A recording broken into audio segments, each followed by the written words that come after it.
gambar yang Anda saksikan di layar kaca Anda ini merupakan gambar terkini di mana akan dilaksanakan proses ataupun juga apel sebelum dilakukannya rapat koordinasi dan juga sebelum dilakukannya pembongkaran yang rencananya akan dilakukan pada pukul 11:15 waktu Indonesia Barat. Ada 2.000 personel yang dikerahkan untuk pembongkaran hari ini. Kemudian juga ada 1.000 nelayan yang terlibat untuk pembongkaran dari pagar laut yang ada di Tangerang, Banten ini. Tadi kami pantau sudah ada Kepala Staf Angkatan Laut yang hadir di lokasi. Nantinya rapat koordinasi maupun prosesi pembongkaran ini juga akan disaksikan langsung atau diikuti langsung oleh Kementerian Kelautan dan Perikanan, Komisi 4 DPR RI, dan juga ada dari Polri, saudara. Selain dari TNI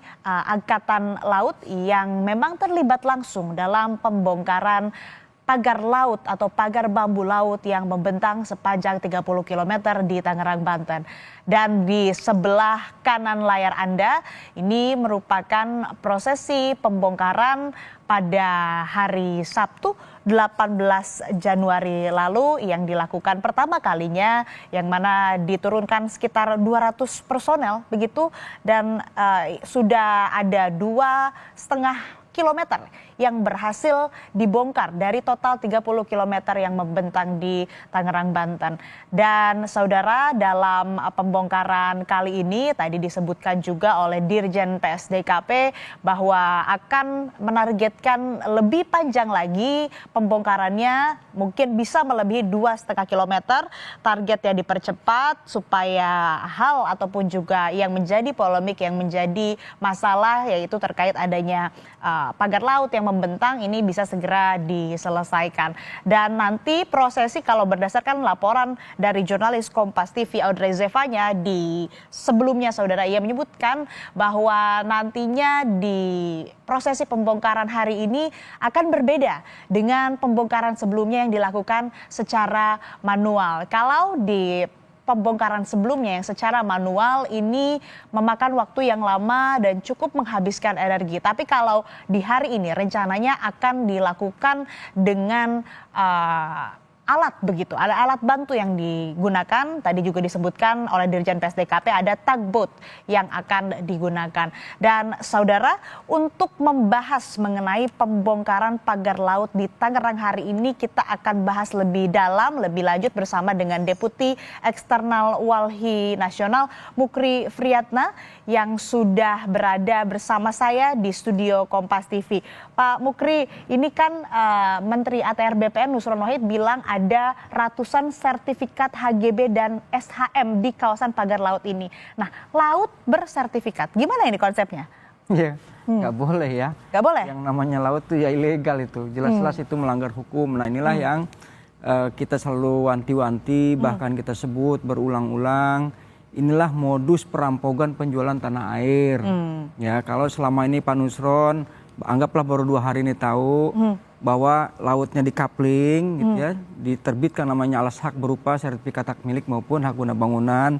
Jangan lupa seluar itu juga terdapat yang namanya hutan lindung, wabil khusus kawasan hutan mangrove juga menjadi bagian yang telah dikapling. Kalau selama ini orang marah terhadap PSN, ya itulah penyakitnya. PSN 2 ini ya. Jadi nggak ujuk-ujuk ada. Siapa yang bertanggung jawab? Tentu institusi di bawah Kementerian Agraria, Garis Miring Badan Pertanahan. Jadi saya kira patut untuk Pak Nusron selaku Menteri tolong periksa itu. Ya. Kami akan menyebutkannya bahwa penjahat-penjahat itu banyak bercokol di sini. Ya, konflik agraria, tiba-tiba ada satu bidang objek tanah, tapi sertifikatnya bisa sampai 3 bahkan lebih, mencirikan bahwa di situ banyak penjahat. Nah, bisa tahun ini sebetulnya titik epicentrum untuk memulai mereformasi badan satu ini. Institusi sipil yang paling jahat ini nih barangnya nih. Ini tempatnya, karena itu segeralah direformasi orang-orang ini. Itu satu. Yang kedua, ini juga nggak ujuk-ujuk BPN sendiri. Ya, siapa waktu itu paling ngotot? Saya masih ingat betul tahun 2015 bupatinya mau mereklamasi, mungkin sekarang udah pensiun, tolong diperiksa juga, bukan cuma orang tukang masang pagar laut. Plus DPRD-nya, nggak mungkin lah berdiri sendiri. Gitu ya, karena kebijakannya harus direstui oleh DPRD. Periksa orang-orang yang udah pensiun, udah bengek. Artinya Karena banyak dong ini yang penjahat harus dia. diperiksa ya Pak? Harus diperiksa, disampaikan terang benderang. Karena infiltrasi untuk menguasai Republik ini sangat masif sekarang. Udah gagal, udah kalah kita di Teluk Jakarta, pindah ke Tangerang, di tempat lain juga akan begitu. Kalau hari ini juga kita akan kalah, maka wassalam Republik ini. Sudah pemerintah itu betul-betul jadi boneka lah, boneka oligarki, boneka pemilik modal. Artinya ini kan juga sudah menjadi polemik sejak lama dan bahkan ada hal-hal kasus lain begitu ya, mungkin serupa dengan kasus ini. Tapi kalau kita lihat sekarang pemerintah begitu dari kementerian, kemudian dibantu juga TNI Angkatan Laut, dari DPR Komisi 4 juga terlibat hari ini dalam pembongkaran. Oke lah, saat ini pagar laut atau pagar bambu laut yang ada di Tangerang Banten ini yang membentang 30 km sangat panjang ini, oke lah dibongkar. Tapi pemiliknya kayaknya kita sangat tertutup begitu ya, tidak diketahui siapa. Menurut Anda ini ada sesuatu kah? Iya, pasti itu ya, pasti ada sesuatu. Contoh nih, kalau kita bisa perhatikan ya, kita tracking nih. Antara Kasal dengan KKP beda. Yang satu langsung ngerubuhin, terjun ke Lampung karena perintah presiden. Yang kedua, tahan dulu, alasannya UAAU ya. Penyampai pesan pertama ini kan oleh Ketua MPR. Memang sih kita nggak dengar langsung apa pesannya. Tetapi ini mencirikan, kok setelah dirubuhin, dianggap tidak ada koordinasi. Berarti ada intervensi terhadap pesan ini. Ada kekuatan gede. Itu satu. Yang kedua, ya orang kasarnya nggak sekolah juga percaya, yakin nggak mungkin orang nggak punya duit bisa. Orang-orang nelayan pugu nyari ikan juga susah, boro-boro mau bikin pagar gitu kan. Maka bisa dipastikan ini terdapat intelektual yang punya modal besar.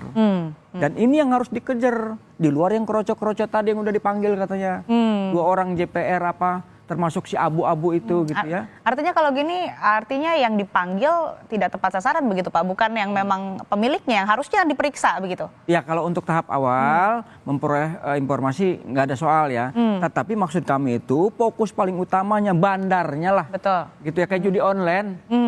Judi online, ini kan sindikat ini mereka ini. Bahaya, dia merongrong kewibawaan negara, meruntuhkan bangsa. Selip-selip nanti gini nih yang kita khawatir. Kalau diabaikan, contoh ngamuk nih orang-orang Banten. Karena kenapa kok kita ini diinjak amat marwah kita ini. Udahlah, nggak perlu gabung. Nah ke situ dianggap makar lagi. Padahal gara-gara penjahat yang menguasai tanah air melalui cara reklamasi ini. Saudara, untuk membahas mengenai pembongkaran pagar laut di Tangerang, Banten hari ini, kita akan kembali membahas bersama dengan Deputi Eksternal Eksekutif Nasional Walhi, Bapak Mukri Friyatna yang sudah berada bersama kami di studio Kompas TV dari tadi pagi ya Pak. Kita lanjutkan perbincangan kita yang sempat terputus tadi Pak. Ini kan artinya permasalahannya adalah soal adanya sertifikat. Tadi disebutkan bahwa ini menyalahi prosedur. Artinya carut-marut seluruh kepusingan ini begitu ya Pak soal pagar laut, dibereskannya itu harus seperti apa? Yang pertama ini kan menjadi entry point ya, bahwa sesungguhnya hal yang serupa itu banyak terjadi di Republik ini. Kalau ini bisa terbuka dengan terang benderang, insya Allah kekeliruan, kejahatan-kejahatan itu akan mulai berkurang di wilayah Republik ini. Nah kami ingin menyampaikan bahwa inilah salah satu bentuk yang disebut dengan perongrongan kedaulatan negara, kedaulatan bangsa yang terstruktur, sistematis, dan masif. Terstrukturnya gimana? Karena produk regulasinya udah disiapin, dari bawah sampai atas. Yang kedua, sistematisnya nih, tahapan-tahapan sebetulnya, saya belum sampai satu hal. Ketika kebijakan sudah ada, orang-orang sudah dipengaruhi, pagar sudah dipasang, satu lagi yang belum dimunculkan. Apa itu? Nanti dia akan pasang pelang, takut-takutin. Kawasan rawan bencana. Nah saya minta, mohon ya dengan hormat ya, BPBD, BNPB jangan sampai anda semua itu terinfiltrasi. Nakut-nakutin ini kawasan tsunami. Jangan sampai ya, kita ini orang-orang sosial untuk kemanusiaan, jangan sampai dipengaruhi itu. Nah begitu dia cara masangnya. Berikutnya, setiap kampung itu akan dipasang ini nih, preman-preman nih. Yang tadi soal tanahnya gitu ya, walaupun itu bukan bagian kita ya, karena masih kita reklamasi. Tetapi itu karena menjadi satu bagian, nggak diputus di antara laut dengan daratan. Makanya nguasanya lewat darat. Kalau darat kan dia intimidasi, kalau laut dia lewat pagar laut, lewat bambu-bambu ini. Gimana cara memutusnya? Saya kira seperti yang disampaikan Pak Nusron, sebetulnya nggak rumit-rumit amat, gitu ya. Oke lah dia pengen supaya yakin gitu mengambil keputusan. Bahwa ini benar apakah dulunya darat, kan sebetulnya gampang aja metodenya, nggak usah lah pakai alat yang canggih, coba Google Earth aja, ya kita periksa tahun sekian apa posisinya, tarik mundur terus sampai dishakul yakin, itu memang laut. Kalau sudah memang laut, buat apa lagi diuji-uji? Yang penting sekarang gugurkan HGB nomor sekian-sekian atas nama Blekok misalnya kan, coret, kan begitu. SHM atas nama siapa Aguan misalnya, nggak benar, coret, begitu aja. Nah yang kira-kira masih sumir baru, jadi dipilah-dipilih juga. Tadi Menteri ATR juga menyebutkan di paket berita sebelumnya ya Pak, menyebutkan bahwa memang akan dievaluasi kalau ada yang menyalahi juga akan ditindaklanjuti. Artinya kalau ini memang menyalahi tidak sesuai dengan prosedur, artinya kuncinya ini ada di Kementerian ATR BPN begitu ya, untuk kemudian menyebutkan atau menyatakan bahwa ini menyalahi prosedur, artinya gugur, tidak bisa sertifikat tersebut begitu dinyatakan sah begitu ya.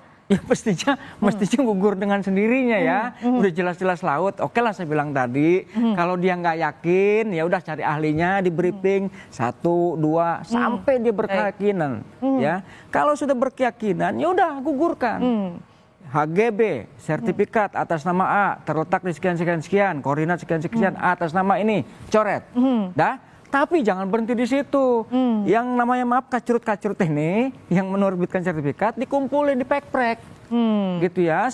Kami berharap dipidanakan juga ini penjahat ini, kategori mafia dia. Udah ngejual tanah, jual laut, ngerugi nelayan. Dipidanain bila perlu. Kami kangen ini, rindu kapan dibaju orenin.